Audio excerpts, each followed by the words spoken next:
નમસ્કાર મિત્રો, કાઠિયાવાડ ટોક્સમાં આપ બધાનું સ્વાગત છે. આપણા ટોક્સની અંદર આપણે અલગ અલગ ક્ષેત્રના વિશેષ વ્યક્તિત્વોને મળતા હોઈએ છીએ. આજે પણ એક એવા નીડર અને બાહોશ વ્યક્તિત્વને મળવાનું છે જેઓ ફાયર ડિપાર્ટમેન્ટ અને શિશુ કલ્યાણ ડિપાર્ટમેન્ટના ચેરમેન તરીકે પોતાની ફરજ બજાવે છે. સાથે સાથે ખોડલધામ નવરાત્રિ ઈસ્ટ ઝોનના પ્રમુખ તરીકે પોતે ફરજ બજાવી ચૂક્યા છે. સાથે સાથે લેઉવા પટેલ સમાજ બેડીપરાના પ્રમુખ તરીકે પણ પોતાની ફરજ બજાવે છે અને પાટીદાર સમાજના દબંગ નેતા તરીકે જેઓની ઓળખ છે એવા દિલીપભાઈ લુણાગરિયા આપણી સાથે ઉપસ્થિત છે. ખાસ અમારા કાઠિયાવાડ ટોક્સમાં આપનું સ્વાગત છે સાહેબ. ઘણી બધી વાતો આપની સાથે કરવી છે, ત્યારે મારે શરૂઆતમાં આપને એ પૂછવું છે કે આપની શરૂઆતની યાત્રા કેવી રહી અને સમાજ સેવા તરફ કઈ રીતે વળ્યા? સાહેબ, હું છે ને નાનો હતો, 6th સ્ટાન્ડર્ડમાં ભણતો ત્યારે મારા ફાધર અને મધર બે ખેતી કામ કરતા અને અમે 5 બે મોટા બહેનો, તે પછીના 3 અમારા ભાઈઓ, એમાં બીજા નંબર મારો બીજો નંબર. અને મધર ફાધર ખેતી કરતા. હું સ્કૂલે જતો, સવારના સ્કૂલે જાઉં અને સ્કૂલેથી આવી અને 2:30 વાગે ચાંદીમાં કામે જતો. ત્યારે મને મહિને 200 રૂપિયા આપતા. એમાંથી અમારા શોખ, મેં ઘરેથી ક્યારેય પૈસો લીધો નથી. એ 200 રૂપિયા જે આપતા ને એમાંથી અમારા ખર્ચા અમે પૂરા કરતા. તે પછી એ ચાંદીના બિઝનેસ કરતાં, ચાંદીનો એ મજૂરી કરતાં હું 10 ધોરણ સુધી, 10મા ધોરણમાં હું 21મીમાં ફેલ થયો હતો.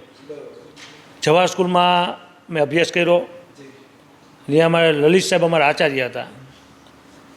હું હોશિયાર હતો પણ સામે માર ફાડ્યું એટલો હતો હું. એટલે સાહેબે એવું કીધું કે ભાઈ તું એક વિષયમાં ફેલ થયો છો તો તમે પેપર ખોલાવો.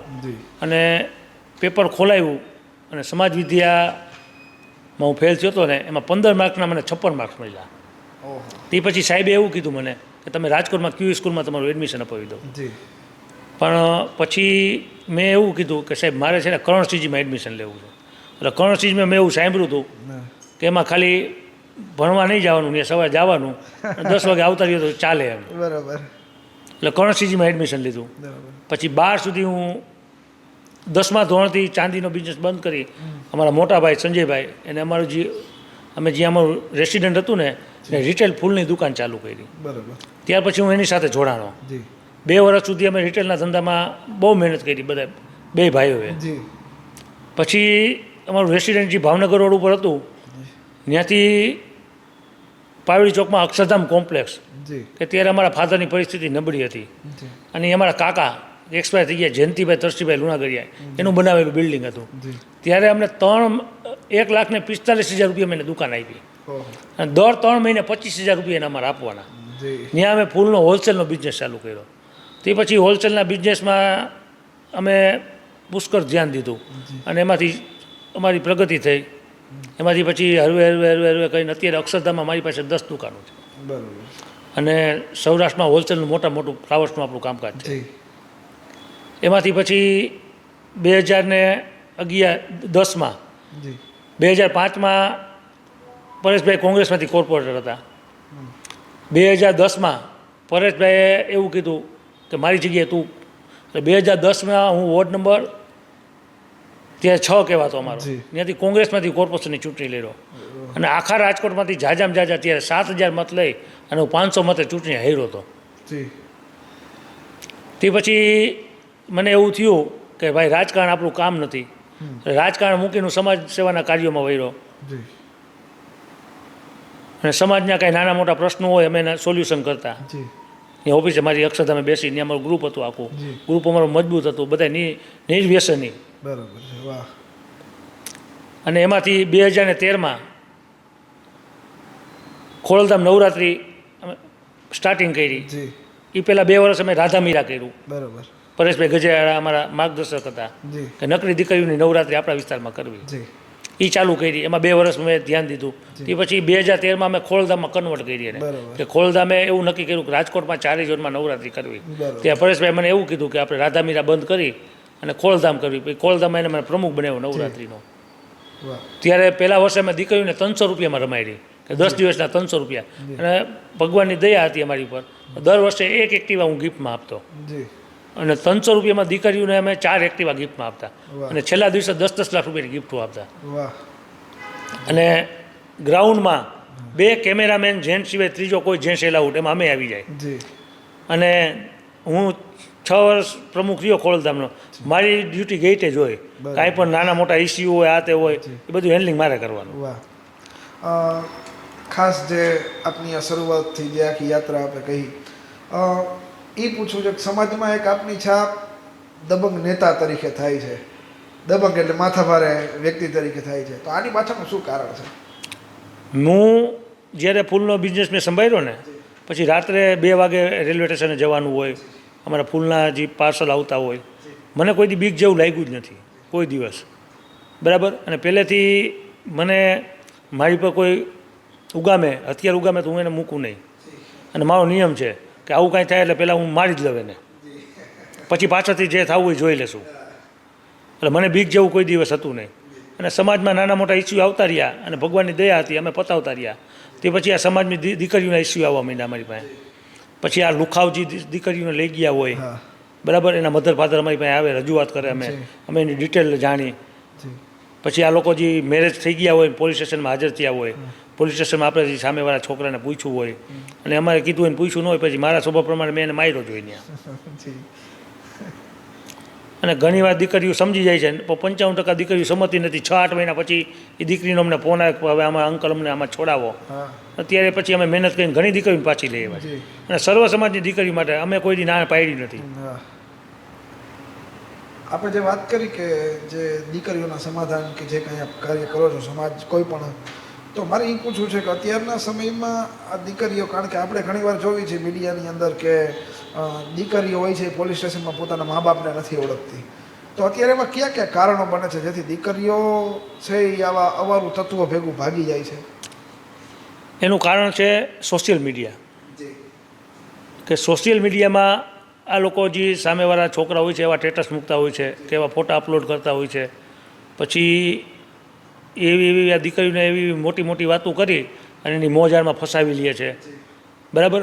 હકીકતમાં એ દીકરીને જ્યારે એની સાથે મેરેજ થઈ જાય ત્યારે એને ખબર પડે કે હકીકતમાં આમાં એલું કાંઈ આવું કાંઈ હતું જ નહીં. બરાબર. ત્યારે પછી વાત ઉપર વહી ગઈ હોય છે. બરાબર. એમાં દીકરી પાછી વળી શકતી નથી. એટલે હું તો ઘણીવાર સર્વ સમાજનું હોય છે ત્યારે કહું છું કે ભાઈ દીકરીઓના ઓરિજિનલ ડોક્યુમેન્ટ છે ને તમે એને દ્યોમાં. બરાબર. કે એને જરૂર પડે ત્યારે તમે એને પૂછો, તમે એની સાથે જાઓ.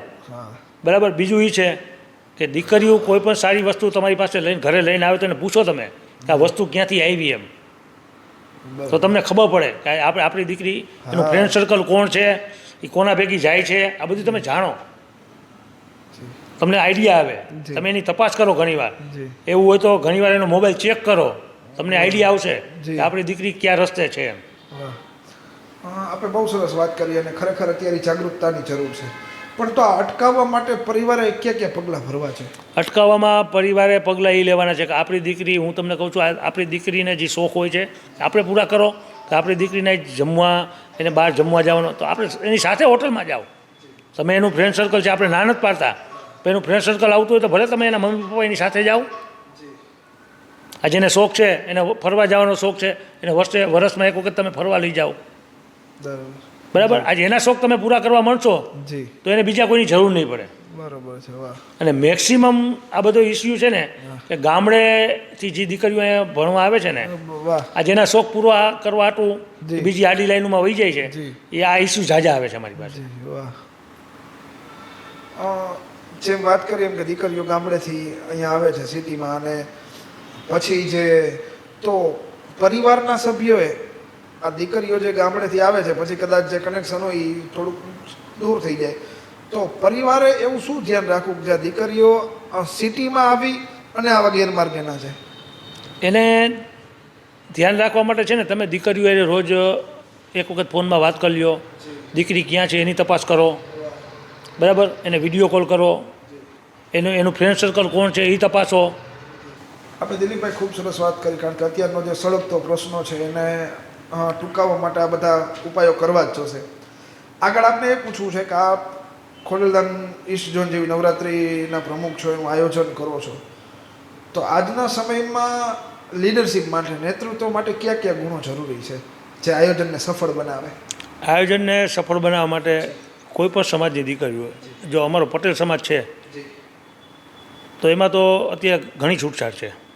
પણ અમુક સમાજ છે, હું તમને કહી દઉં કે ક્ષત્રિય સમાજ છે, ગઢવી સમાજ છે, રાજપૂત સમાજ છે, કે એની દીકરીઓને હજી છૂટછાટ આપતા નથી. પણ અમને આનંદની વાત એ હતી કે અમે હજી નવરાત્રિ કરતા ને એમાં સર્વ સમાજની દીકરીઓને રમવા આવતી, વાહ, કે જે દીકરીઓને ઘરેથી કોઈ દી એકલી બહાર રમવા ના મોકલે જી એ દીકરીઓને રમવા આવતી. અને મધર ફાધર અમને ગેટ એવું કહી જતા કે તમે આ નવરાત્રિ કરો છો ને તો અમારે ઘરે શાંતિ હોય છે, જી કે આ દીકરીઓ અમારી એટલી સેફટીમાં રમે છે જી કે અમને એક ટકો ટેન્શન હોતું નથી. અમને આનંદ, બહુ આનંદ છે.